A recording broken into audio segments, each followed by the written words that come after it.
नमस्कार, बिहार मिथिला न्यूज में आपका स्वागत है। मैं हूं मनोज। देखिए, दरभंगा में जिस तरह चिकित्सीय व्यवस्था विकसित हो रही है, इससे हजारों मरीज को फ़ायदा पहुंच रहा है। और निश्चित तौर पर हम बता दें, जिस तरह मरीजों को फ़ायदा पहुंचता है, ये अपने आप में काफ़ी ज़्यादा खुशी का विषय है कि दरभंगा जैसे जगह पर इस तरह का मेडिकल असिस्टेंस और मेडिकल सुविधा प्राप्त हो रही है। हम बता दें, रोज़ दी मेडिसिटी IVF सेंटर पर हम हैं और यहाँ हम बता दें आपको कि जिस तरह आज लाइव डेमो की व्यवस्था की जा रही है, ये पूरे दरभंगा ही नहीं, मिथिलांचल ही नहीं, बिहार वासियों को समझना पड़ेगा, क्योंकि झारखंड की एक यूनिट आकर के की है। ये आज क्या कर रहे हैं आप लोग, क्या है? ये गायनी इंडोस्कोपी का लाइव वर्कशॉप है। अगर गायनी इंडोस्कोपी बोलें तो गायनी दूरबीन सर्जरी, जिसके दो हिस्से होते हैं, एक हिस्ट्रोस्कोपी है, दूसरा लेप्रोस्कोपी है। तो डॉक्टर गुंजन त्रिवेदी मैडम के सौजन्य से ये यहाँ पे हुआ और मैं डॉक्टर संजीव कुमार हूँ, गायनी इंडोस्कोपिक सर्जन और trainer, women's hospital and fertility research centre Patna.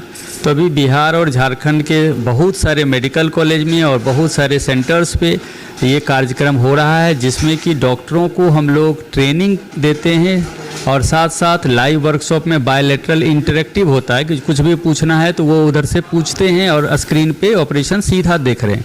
मतलब ऑपरेशन का एक तरह से सीधा प्रसारण है और उसके साथ इंटरेक्टिव सेशन है। तो इस दौरान लोगों को बहुत सारी चीज़ों को एक दूसरे से शेयर करने में मदद मिलता है। और ख़ास करके गायनी दूरबीन सर्जरी आज के समय में एकदम से ज़रूरी चीज़ हो गया।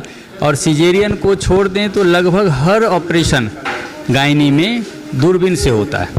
तो चलिए, ये बहुत बड़ी उपलब्धि है। और हम बता दें, डॉक्टर गुंजन त्रिवेदी हमारे साथ हैं, जो कि ये दरभंगा वासियों ही नहीं, पूरे मिथिलांचल और बिहार के लिए काफ़ी खुशी का विषय है, जो इस क्षेत्र में ज़्यादा विकसित आधुनिक टेक्नोलॉजी के साथ अब होता है। मैम, किस तरह की व्यवस्था आपने किया? अब पहले आपकी सोच क्या थी, थॉट क्या थी इसको यहाँ पर इस तरह के लॉन्च करने में? नमस्कार, सभी दरभंगा वासियों को मेरी शुभकामनाएं। नमस्कार। मैं अपने इस सोच से शुरू से आगे बढ़ते रही हूँ कि मैं दरभंगा में जो बेस्ट हो उस चीज़ को लाऊं, और सर्जरी के फील्ड में और जो भी अधिक से आधुनिक तकनीक ऑफ सर्जरीज हैं, और जैसे मैंने IVF लाया, अच्छे हॉस्पिटल्स दिए, ICU दिए, हर तरह की सुविधाएं प्रदान की, एडवांस सर्जरीज की व्यवस्था, लेप्रोस्कोपी, हिस्टेरोस्कोपी, सबकी व्यवस्था करती रही। इसी दौर में मैं अपने दरभंगा के वासियों को और भी अधिक बेहतर सुविधाओं के साथ, नई तकनीकों के साथ आगे बढ़ना चाह रही हूँ। और इसी संदर्भ में मैं अपने कलीग डॉक्टर संजीव के साथ कुछ बेहतर करने की राह पे उन्हें बुलाकर कुछ और नई सर्जरीज़ की अपने दरभंगा के जूनियर डॉक्टर, सीनियर डॉक्टर, जो भी इस चीज़ से लाभ लेना चाहते हैं, अपने PG सभी को उसका लाइव डेमो करके और हैंड्स ऑन ट्रेनिंग भी दूंगी, जिससे उन्हें बेहतर अपने कैरियर में बेहतरीन करने की मौका मिलेगा। किस चीज़ के लिए, किस क्षेत्रों के लिए?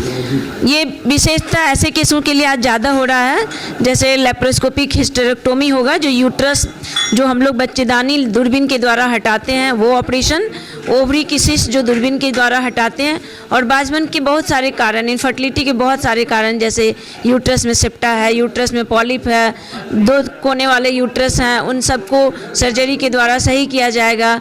सेप्टा रिसेक्शन है, साइनेकिया रिलीज है, मतलब यूट्रस चिपक गया है, उसको सही करना है।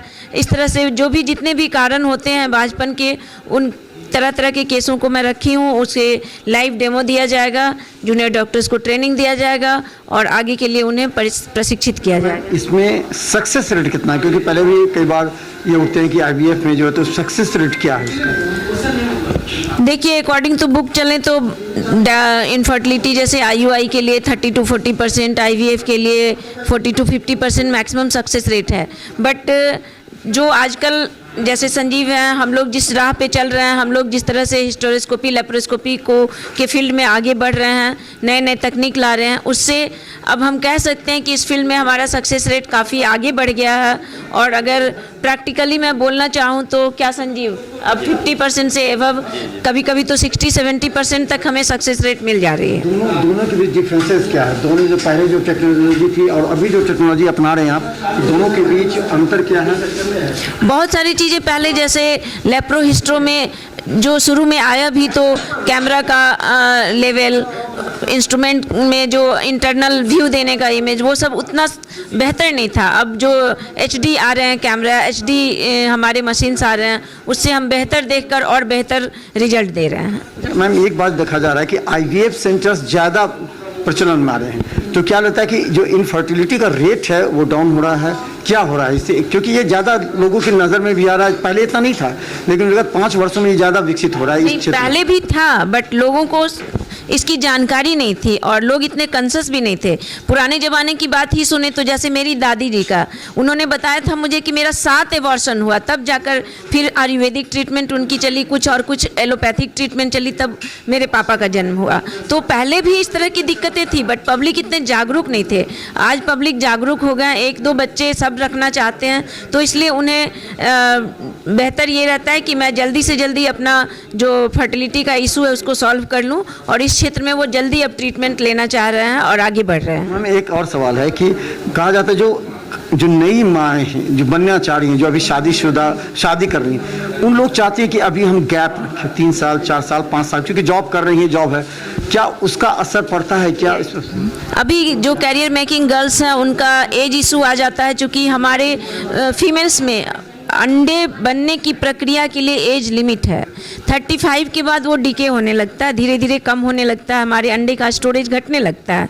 इसलिए हमारा एक संदेश है अपनी फीमेल्स लड़की बच्चों से, और जो अभी नई शादीशुदा लड़कियां हैं जो अभी बीइंग माँ बनने की प्रक्रिया में जा रही हैं, उनसे ये संदेश है कि वो ससमय अपने प्रेगनेंसी को प्लान कर लें। लेट होने से इनफर्टिलिटी की समस्या बढ़ती है।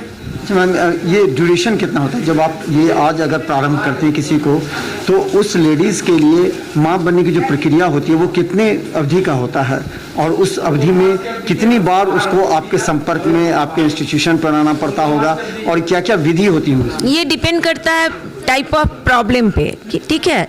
सिंपल किसी का पॉलिप है जिसके कारण इनफर्टिलिटी, एक बार यूट्रस हिस्टेरोस्कोपी की हम लोग, पॉलिप हटा दिए, पता चला 3 महीने के अंदर प्रेगनेंसी हो गई।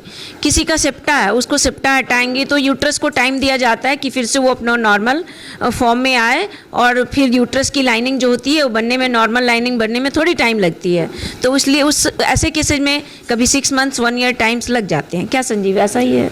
मैम क्या संदेश देना चाहेंगे, और कितना आप खुशी महसूस कर रही हैं आज इसको लॉन्च करके यहाँ पर? मैं काफ़ी खुश हूँ, और मेरी प्रयास हमेशा रही है कि मैं दरभंगा की जनता के लिए बेहतर से बेहतर चीज़ें लाऊं और एडवांस से एडवांस मेडिकल सर्विसेज दूं, और उसी क्षेत्र में आज मैं अपना ये वर्कशॉप हम अपने कलीग डॉक्टर संजीव के साथ आयोजित की हूँ। इनका भी पटना में इनफर्टिलिटी एंड एंडोगाइनी का वुमेंस हॉस्पिटल है, जिसके डायरेक्टर कम सर्जन भी हैं, और इन्होंने बहुत अपने क्षेत्र में बेहतर किया है और रिजल्ट अच्छे दिए हैं।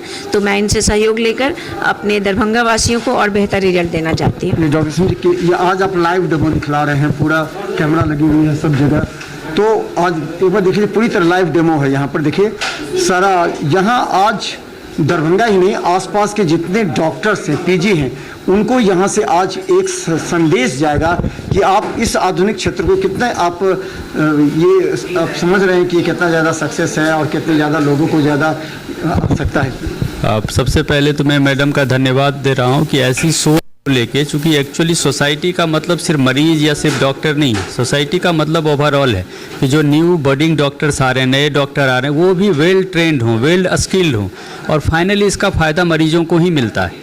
तो अगर आज ये दरभंगा में कार्यक्रम हो रहा है तो ये सबको अगर एक साथ समाहित करके हम बोलें तो इसको हम लोग फर्टिलिटी इन्हांसिंग सर्जरी कहते हैं। मतलब ऐसी सर्जरी जिससे बच्चा ठहरने की संभावना कई गुना बढ़ जाती है। कई बार ये सर्जरी IVF जैसे इलाज के पहले भी करने की ज़रूरत होती है, बिना वो करे हम IVF भी नहीं कर सकते। जैसे बच्चेदानी में गोला है तो गोला को हटाना पड़ेगा, दीवाल है, सेप्टम है, पॉलिप है, और कई दफ़ा ट्यूब की कुछ बंदी है, तो इस सर्जरी के दौरान बहुत सारी दिक्कतें दूर हो जाती है, तो IVF की ज़रूरत नहीं भी पड़ती है। एक तरह से कहा जाए तो ये सर्जरी जिनको IVF की इलाज है उनके लिए भी ज़रूरतमंद है, और जिनको IVF नहीं चाहिए उनके लिए और ज़्यादा ज़रूरतमंद है। और आज के इरा में सारा लोग को ये सीखना है, सारे डॉक्टरों को जो गायनी की ट्रेनिंग लेकर के आ रहे हैं, क्योंकि इसकी ज़रूरत रोज़ हम लोग को OPD में हर दिन पड़ती है कि अगर किसी के भी बच्चेदानी में कुछ भी दोष है तुरंत हिस्टेरोस्कोपी करें और हम लोग देख लेते हैं। डायग्नोसिस भी कंफर्म होती है, प्लस सेम सिटिंग में ट्रीटमेंट भी हो जाता है। अगर किसी के अंडेदानी में सिस्ट है, पॉलीसिस्टिक ओवरी है, जो बहुत कॉमन है। अच्छा, एज है, एज फैक्टर कितना है, कितनी से कितनी एज के बीच ये आईवीएफ और ये आपका संभव है? देखिए, ये रिप्रोडक्टिव एज ग्रुप की सर्जरी है। रिप्रोडक्टिव एज ग्रुप में ही आईवीएफ की ज़रूरत होती है, लेकिन कई बार लोगों को लेट से शादी हुई या कई बार बहुत लेट से बच्चे की चाहत करें तो समय ज़्यादा गुजर जाता है, तो ऐसे कंडीशन में आईवीएफ जैसे इलाज का ही सहारा बचता है। 40, 45, 50 कितनी एज तक जा सकते हैं? जनरली जो हमारा कानून है उस हिसाब से 45 साल तक हम लोग आईवीएफ कर सकते हैं, लेकिन ये दूरबीन सर्जरी या 20 साल से या उसके पहले भी ज़रूरत पड़ने के हिसाब से निर्भर करता है। लेकिन इसकी ज़रूरत कभी भी पड़ सकती है और हमेशा इस सर्जरी का सिंगल सिटिंग ज़्यादातर होता है कि एक बार सर्जरी हो गई तो होल लाइफ के लिए वो हो गया, बार बार करने की ज़रूरत नहीं होती है, क्योंकि बाकी के इलाज में बढ़ने के पहले वो करने की ज़रूरत आती है। और ये बहुत अच्छा इस सेंस में भी है कि अस्पताल में बहुत कम रुकना पड़ता है, खून नहीं चढ़ाना पड़ता है, पेट को चीरा काटा नहीं जाता है, पेंसिल के बराबर के छेद से होता है, इसलिए मरीज 4 से 6 घंटे पे घूमने लगते हैं। अपने दफ्तर में या घर के काम में हाथ बटाने में उन्हें देर नहीं लगता।